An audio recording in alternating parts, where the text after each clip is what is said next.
उनका दोष नहीं है। जब इतनी ऊंची ऊंची वार्ताएं सुनते हैं तो उनके मन के अंदर में संशय आता है। संशय स्वाभाविक है। जीव विश्वास ऐसे नहीं करता। जीव ने बहुत सारी अनुभूतियां नहीं की होती तो उनको ऐसा लगता है अच्छा, कई अच्छे सद्भाव वाले होते हैं, सोचते अच्छा हाँ क्या ऐसा हो सकता है, ऐसा विचार आता मन में। देखिए, हम कह दें मान लो, ऐसा आप नहीं मान पाएंगे। आपके जीवन में कुछ घटित होगा तो मान जाएंगे। किसी ने कहा कि अमुक अमुक कोई सज्जन, कोई महानुभाव ऐसे कह रहे थे, इतने छोटे छोटे बच्चों को ऐसे अनुभूतियां हो सकती है क्या? चाहे उन्होंने प्राची जी को लेके कहा हो, चाहे किसी को लगता है। देखिए कौन छोटा कौन बड़ा। अनंत कोटि जन्म हम ले चुके हैं, बहुनी में व्यतीतानि जन्मानि तव चार्जुन। अगर भगवान की बात मानते हैं आप और भगवान के वाक्यों को प्रमाण मानते हैं तो देखिए अनंत कोटि जन्म है जिसमें कभी आप बड़े, कभी हम छोटे, कभी हम और बड़े आप छोटे, ऐसे ऐसे रहा है। उन यात्राओं को पूरा हिसाब होता है। भगवत पथ की यात्रा ये 1 पेज डायरी नहीं है। हमने पूर्व का नहीं देखा होता। देखिए, अगर वयस की बात करेंगे, व्याधस्य चरणम ध्रुवस्य च वयो विद्या गजेंद्रस्य क्या।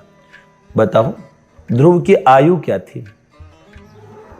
प्रहलाद को भी बाल्यावस्था में भगवान मिले। जितने भी महापुरुष हैं देखिए उनका बाल्यकाल, छोटी अवस्था में उन्हें भगवान की प्राप्ति हो गई। बुढ़ापे में जाके भगवान की प्राप्ति नहीं होती ऐसा नहीं कहता, लेकिन जो ये कहते हैं कि पूरा जीवन के अंत में पहले संसार में रचो पचो, अनुभूतियां नहीं होती। अनुभूति कैसे हो सकती है ये बात हम विचार करें। ये देखने की बजाय हमें ये विचार करना चाहिए दूसरों में हमें देखे भाई इन्हें अनुभूति कैसे हो गई, ऐसे कैसे हो सकता है। हम ये देखें कि अगर ऐसा हो रहा है हमें विश्वास क्यों नहीं हो रहा है, इसका मतलब हमारे जीवन में वैसी अनुभूति नहीं है। समझ रहे हैं?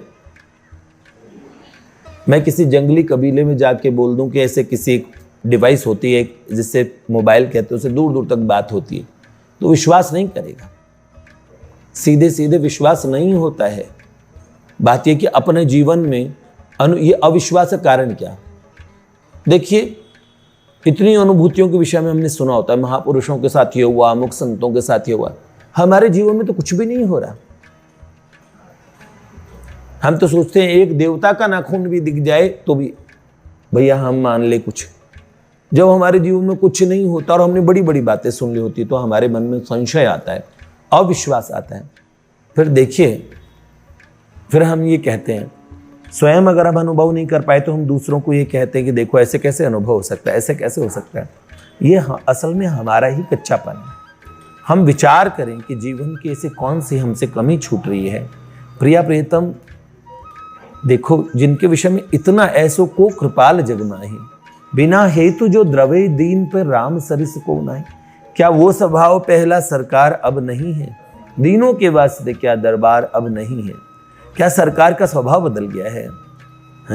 अति कोमल रघुवीर स्वभाव। अब बताओ, इतना भगवान का स्वभाव कहा जाता है, तब बताइए हमें अनुभूति ना हो तो भगवान में कुछ कमी पड़ गई है, क्या बात है। अब हमें अपने अंतर में इसकी जांच करनी चाहिए कि ये हमको विश्वास क्यों नहीं हो पाता। भगवान कहते हैं ना, संशयात्मा विनश्यति। संशय आना स्वाभाविक है, पर उस संशय का निराकरण करना चाहिए। दूसरों में कमी देख देख के हम पूरा जीवन निकाल देंगे ना, बहुत घाटे का सौदा रह जाएगा। हाँ, किसी ने आज हमसे बात करते हुए कहा कि भैया कोई महानुभाव ऐसे कह रहे थे, इतने छोटे छोटे बालकों को कैसे अनुभूति हो सकती है।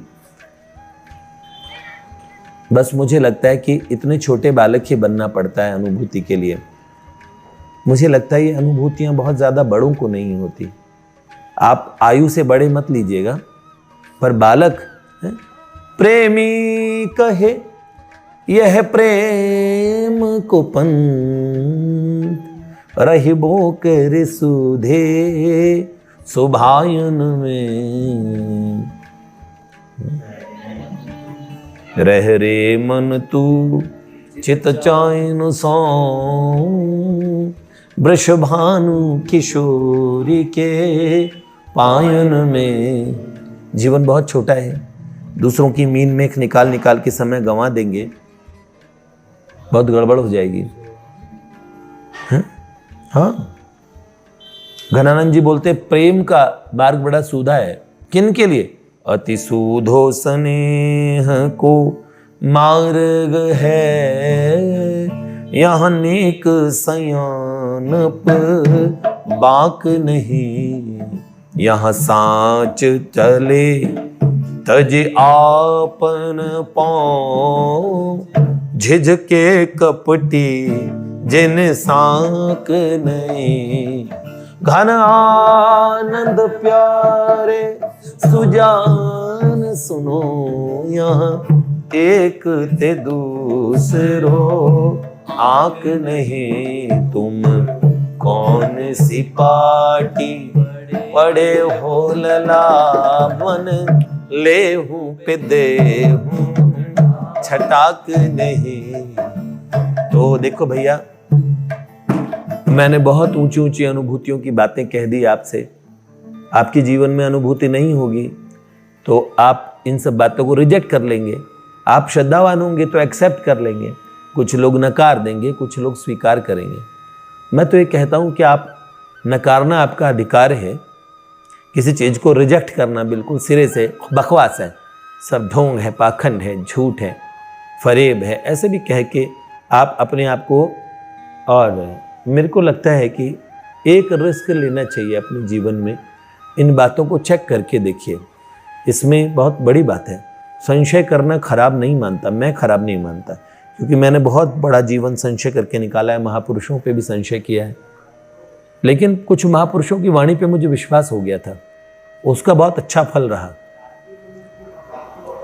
अब कोई मुझे कहता है ना कि भाई अमुक अमुक साधु ऐसे बोल रहे थे, अरे अरे इन कल के लड़कों को क्या अनुभूति होगी, क्या चीज़ होगी, तो मैंने कहा रहने दीजिए। किसी को बड़ा दुख हुआ कि भैया हमें सुन के दुख हुआ, मैंने कहा आप दुख ना मानिए। वास्तव में सब अपने अपने जो जिस धरातल पे होता है वो उस धरातल से देख के बात करता है। उनको जैसा लगता है भगवान ने उनको अपना स्वत्व दिया है। अगर वो उनके पास समय है इन सब चीज़ों के लिए तो उनका वंदन है, अभिनंदन है। लेकिन हमारे पास समय नहीं होना चाहिए कि हम विश्लेषण करें कि किसी ने क्यों कहा, कैसे कहा, क्या कहना चाहिए था, क्या नहीं कहना चाहिए था। इस बात को छोड़ के मैं तो ये कह रहा हूँ कि आप इन बातों को अस्वीकार करें पर एक अच्छी सी, और आप अपने जीवन में जांच कीजिए। जांच बाहरी नहीं होगी, जांच आप ये जानिए कि प्रभु वैसे के वैसे हैं क्या, या प्रभु बदल गए हैं। तो एक बार आप जरूर देखिए।